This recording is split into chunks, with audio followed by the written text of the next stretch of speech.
National Weather Service in Indianapolis has issued a tornado warning for northeastern Davies County, Greene County, northern Martin County until 10:15 p.m. Eastern Daylight Time. At 9:31 p.m. Eastern Daylight Time, National Weather Service Doppler radar indicated a severe thunderstorm capable of producing a tornado. This dangerous storm was located near Linton, or 30 miles southeast of Terre Haute, and moving southeast at 35 miles per hour. In addition, at Midland, a rotating wall cloud was reported by train spotters at 9:30 p.m. Eastern Daylight Time with this storm. This storm has a history of producing ping-pong-size hail as well.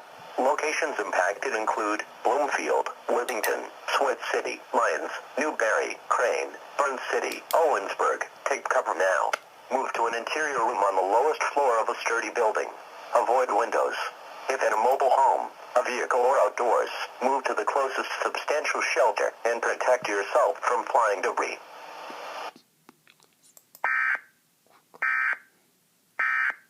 Those are the best kinds of problems.